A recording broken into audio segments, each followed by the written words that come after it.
और सीएम नीतीश कुमार नालंदा के बिहार शरीफ में इस वक्त चुनावी जनसभा को संबोधित कर रहे हैं। सीधे लिए चलते हैं।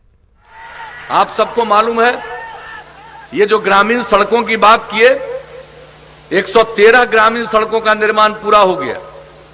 अब तो आप जान रहे हैं, बख्तियारपुर रजौली पथ का चौड़ीकरण 4 लेन का केंद्र सरकार के द्वारा किया जा रहा है। इसमें जो हमने सुझाव दिया उसको लोगों ने स्वीकार किया। हरनौत, धमौली, मोराताला और बिहार शरीफ में एलिवेटेड रोड का निर्माण कराया जाएगा, ताकि किसी को आने जाने में, बाहर के लोग चल के जो बाहर जाएंगे उनको भी और यहां के रहने वाले लोगों को भी किसी तरह की दिक्कत नहीं। तो एक एक काम करवा रहे हैं। हम तो आपके बीच में आए यही कहने के लिए कि भाई पुनः आप हम लोगों के उम्मीदवार डॉक्टर सुनील कुमार जी को भारी मतों से विजयी बनाइए, ताकि पुनः सरकार बने एनडीए की। और हम आपको इतना ही कहेंगे कि हम लोग तो काम के प्रति प्रतिबद्ध हैं, काम ही करेंगे, सेवा करेंगे। और आज तो ये कोरोना के चलते जो कम समय में चुनाव हो रहा है, बाकी समय में तो बाकी चुनाव में तो ज्यादा समय मिलता था। पार्लियामेंट का भी चुनाव था, कितना टाइम मिला था, बहुत जगह गए, लेकिन इस बार बहुत जगह जाना संभव नहीं। और हमने आज तय कर लिया कि थोड़ा देर के लिए जाएंगे, लेकिन नालंदा जिले के 7 विधानसभा क्षेत्र में एक एक जगह हम जरूर पहुंच जाएंगे। और आपके यहां भी हम यहां पहुंच गए, बिहार शरीफ विधानसभा निर्वाचन क्षेत्र में। और आगे जान लीजिए, पुनः सरकार बनेगी तो जो कुछ भी अगर कहीं कोई काम रह गया है, एक बार हम आकर के देख लेंगे और सुन लेंगे। अगर कोई चीज की दिक्कत होगी उसको, उस काम को पूरा करा देंगे। हम आपको इतना ही कहने आए हैं। और आप लोगों ने जो हमको प्यार दिया, इसके लिए मैं हृदय से आपको धन्यवाद पुनः देता हूं। लेकिन आज हम आपके बीच में आए यही कहने कि भाई सुनील बाबू को भारी मतों से विजयी बनाइएगा। तो हम उम्मीद लेके जाए ना भाई कि पूरा जिताइएगा इनको। हाथ उठा के बताइए। बहुत बहुत धन्यवाद। तब हम इनको जीत का माला पहना दें। हाथ उठा के बताइए।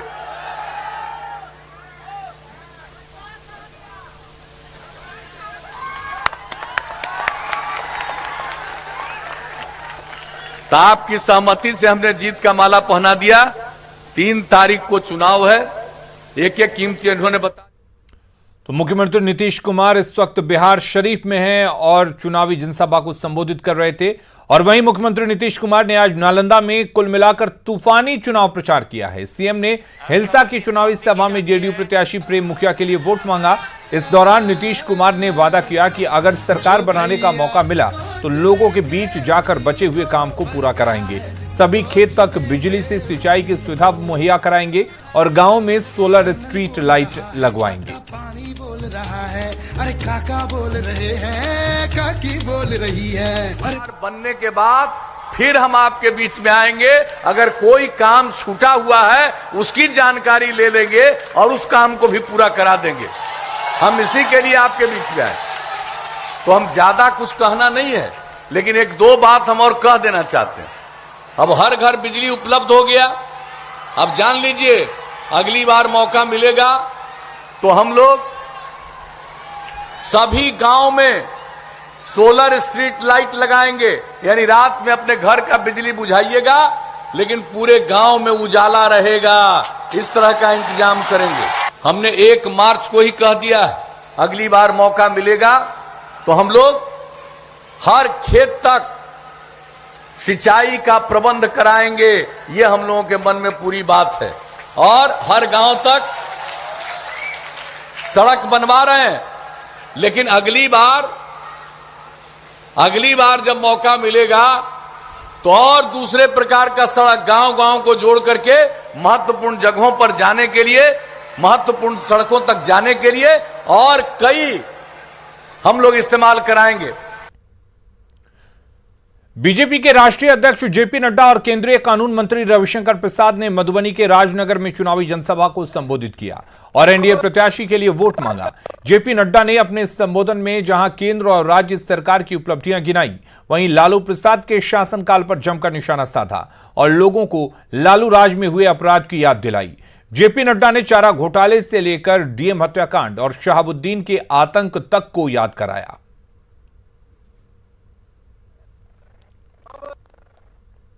आरजेडी, तेजस्वी, ये लोग कौन सा रिपोर्ट कार्ड लेके आएंगे? इनका रिपोर्ट कार्ड क्या होगा? हमने इतने अपहरण करवाए, कौन सा घोटाला? चारा घोटाला।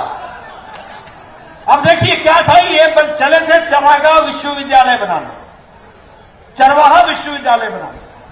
ये चरवाहा विश्वविद्यालय बनते बनते चरागाह बना दिया बिहार को, और चारा घोटाला कर दिया। ये है इनका रिपोर्ट कार्ड, ये हमको समझना चाहिए, ये हमको समझना चाहिए। और आज नौकरी देने की बात कर रहे हैं। क्या है इनके पास, क्या रिपोर्ट कार्ड है? इनका रिपोर्ट कार्ड यही है ना कि गोपालगंज का डीएम दलित कृष्णैया जो पटना जा रहा था ड्यूटी पर, उसको गाड़ी से खींच के उसकी जान ले ली थी कि नहीं ले ली थी? ले ली थी कि नहीं ले ली थी? और कौन था मुख्यमंत्री उस समय? लालू जी, ये थे मुख्यमंत्री। आपको याद है ना कि शहाबुद्दीन ने 2 भाइयों को तेजाब में जला दिया था, और उसका गवाह भाई उसको शहाबुद्दीन ने मार दिया था, और वो दंदना रहा था, कोई उसको रोक नहीं पाता था।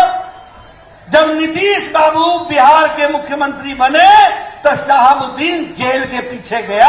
ये रिकॉर्ड है, इसको हमको समझना चाहिए।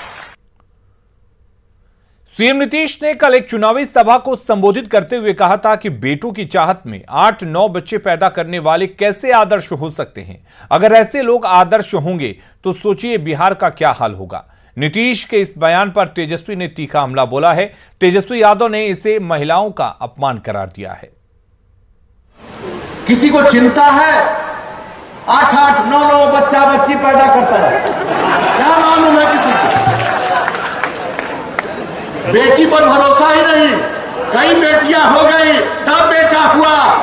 और आप सोच लीजिए, कैसा बिहार बनाना चाहते, ऐसा ही बिहार बनाना चाहते। जो भी बोला हुआ वक्तव्य है वो हमारे लिए आशीर्वाद के रूप में है। दूसरी बात, अगर ऐसी बोली अगर वो बोलते हैं तो कहीं ना कहीं से महिलाओं का जो है मर्यादा जो है उसको ठेस पहुंचाने का वो काम कर रहे हैं। जो डिग्निटी होती है महिलाओं की, आप कह सकते हैं हमारी माँ की डिग्निटी को वो ठेस पहुंचा रहे हैं, हमारी माँ की मर्यादा को वो ठेस पहुंचाने का काम कर रहे हैं नीतीश कुमार जी। और तेजस्वी यादव के बाबू साहब वाले बयान पर आरजेडी पर सियासी हमला जारी है। सियासी हमले के बीच आज तेजस्वी यादव ने इस पर सफाई दी है। उन्होंने कहा कि कुछ लोग बयान के जरिए मुद्दों से भटकाने की कोशिश कर रहे हैं। मेरा इशारा सरकारी विभागों में कार्यरत बाबुओं की ओर था जो नीतीश सरकार में भ्रष्टाचार के परिचायक बन गए हैं। बाबू से मतलब बड़ा बाबू, डॉक्टर बाबू, सरकारी विभागों में बैठने वाले छोटा बाबू जैसे सरकारी मुलाजिमों से है, न कि किसी जाति विशेष से। हमको तो पता था कि ये मुद्दे को भटकाना चाहेंगे, लेकिन इनकी दाल गलने वाली नहीं है। सुशासन बाबू कौन है, एसडीओ बाबू कौन है, बड़ा बाबू छोटा बाबू कौन है। ब्लॉक थाने आप जाते हैं तो बिना चढ़ावे के कोई काम नहीं होता। कोई बता दीजिए, जाति प्रमाण पत्र बनाना हो, मृत्यु प्रमाण पत्र बनाना हो, उसमें भी आपको जो है चढ़ावा जो है वो देने का काम होता है। और जो लोग कहते रहे हैं कौन है बड़का साहब छोटका साहब, ये अधिकारी तो हैं।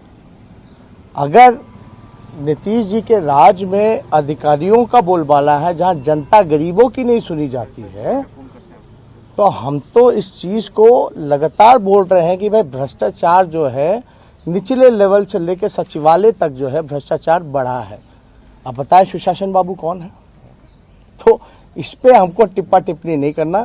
ये हताशा का परिचय कुछ लोग दे रहे हैं क्योंकि उनको पता है कि उनका जाना तय है।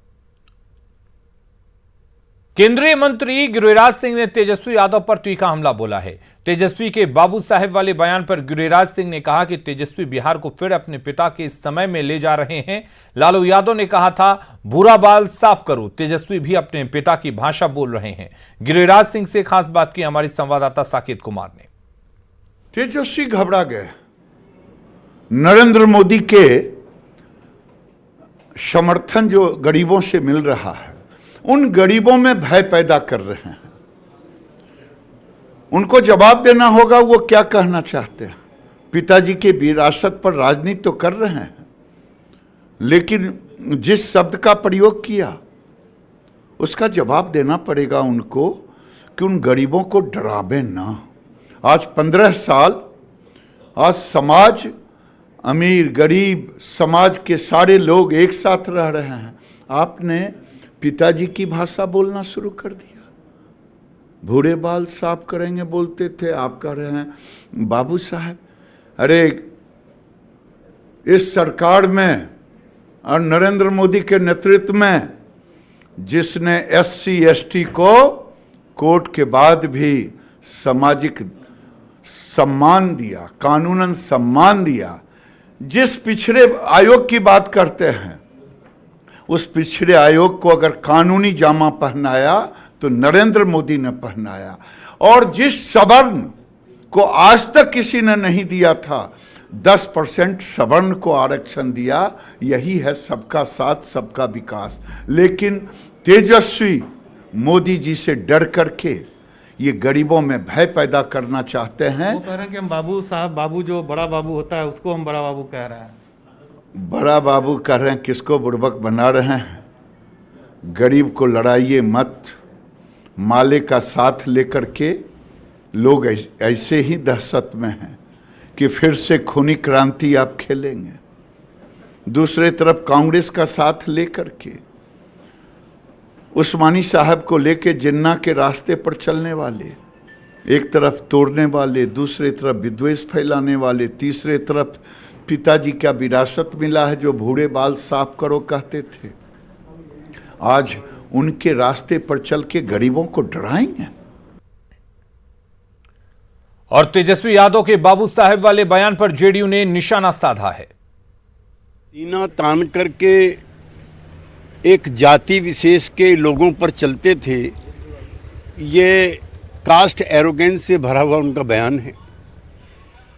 और सीना तान के चलना भी बुरी बात नहीं, सीने पे चढ़ के चलते थे।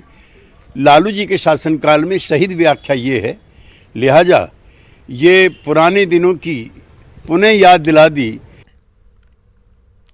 जेडीयू नेताओं की तरफ से खुद को जमूरा बोले जाने पर चिराग पासवान ने पलटवार किया है। चिराग पासवान ने कहा कि ऐसा बोलकर जेडीयू के नेता पीएम मोदी का अपमान कर रहे हैं। चिराग पासवान ने कहा कि नीतीश को जेल भेजे जाने के उनके बयान से जेडीयू नेता घबरा गए हैं और इस तरह की अमर्यादित भाषा बोल रहे हैं। आज अगर मुझे जमूरा बुला रहे हैं और तो ये जमूरा किसके इशारों पर नाच रहा है? भैया आप तो खुद बोल रहे हैं कि प्रधानमंत्री के इशारों पर नाच रहा है, इसका मतलब आप प्रधानमंत्री जी को आप मदारी बोल रहे हैं ना। देखिए, भाषा को का संयम रखना जरूरी है। आप एक व्यक्ति विशेष का, चिराग पासवान से आपको परेशानी है, क्यों? क्योंकि चिराग पासवान जांच की बात करते हैं, मुख्यमंत्री को जेल भिजवाने की बात करते हैं, उससे परेशान आप इतना हो जाते हैं, उससे परेशानी आपकी इतनी बढ़ जाती है कि आप प्रधानमंत्री के अपमान तक आप करने लग जाते हैं। बीजेपी सांसद मनोज तिवारी ने चिराग पासवान के साथ निश्चय योजना पर सवाल उठाने वाले बयान पर पलटवार किया है। मनोज तिवारी ने कहा कि चुनाव के वक्त चिराग पासवान ये सवाल क्यों उठा रहे हैं? अगर पहले ही सवाल उठाए होते तो अब तक जांच टीम गठित हो गई होती। मंत्री कहां घबरा रहे हैं? अगर ये चुनाव के पहले बोले होते तो अभी तक जांच गठित हो गई होती। अब भाई, ये तो गलती उन लोगों की है ना कि वो चुनाव में बोल रहे हैं। अगर इसके पहले बोल देते तो नरेंद्र मोदी और नीतीश कुमार का 0 टॉलरेंस है करप्शन पे। जैसे ही बात आएगी हम जांच कराएंगे और दोषी कोई भी हो हम उसको सजा देने की। बेतिया में केंद्रीय कपड़ा मंत्री स्मृति ईरानी ने बीजेपी प्रत्याशी के लिए चुनाव प्रचार किया। नौतन विधानसभा क्षेत्र के जगदीशपुर में चुनावी सभा में स्मृति ईरानी ने आरजेडी और कांग्रेस पर निशाना साधा और कहा कि लक्ष्मी जब आती है तो कमल पर बैठ कर आती है। आरजेडी का लालटेन और कांग्रेस का हाथ पकड़कर नहीं आती। तेजस्वी के चुनावी पोस्टर से लालू प्रसाद का फोटो भी गायब होने पर स्मृति ईरानी ने तंज कसा।